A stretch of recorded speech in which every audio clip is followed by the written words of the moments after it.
শরতের কাশফুল আর ঢাকের আওয়াজ জানিয়ে দেয় মা আসছেন।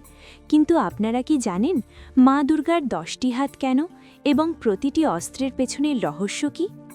দেবী দুর্গা হলেন মহাশক্তির রূপ।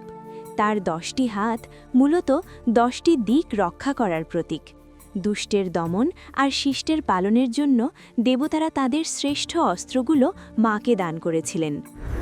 ত্রিশূল ভগবান শিবের দান, যা মানুষের সত্ত্ব, রজ ও তমগুণকে নিয়ন্ত্রণ করে। সুদর্শন চক্র শ্রী বিষ্ণুর দান, যা অশুভ শক্তির বিনাশ ঘটায়। বজ্র দেবরাজ ইন্দ্রের দান, যা চারিত্রিক দৃঢ়তার প্রতীক।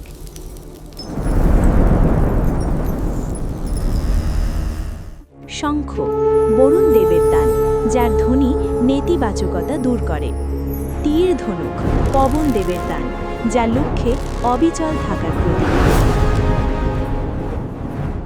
কালদণ্ড যমরাজের দান, যা ন্যায় বিচারের প্রতীক। খড়গ কাল বা সময়ের প্রতীক, যা অজ্ঞনতাকে ছেদন করে।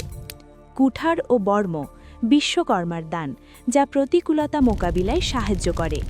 বর্ষা অগ্নিদেবের দান, যা তেজ ও শক্তির প্রতীক। কমণ্ডলু ব্রহ্মার দান, যা জ্ঞান ও শান্তির প্রতীক। এই 10 অস্ত্র শুধু যুদ্ধের নয়, আমাদের মনের ভেতরের অসুরকে বিনাশ করার এক একটি শক্তিশালী শিক্ষা। হিমবান মায়ের বাহন হিসেবে দান করেছিলেন সাহসী সিংহ। মায়ের আশীর্বাদ সবার ওপর থাকুক। তথ্যটি ভালো লাগলে লাইক দিন এবং এমন আরও ভিডিও পেতে সাবস্ক্রাইব করুন।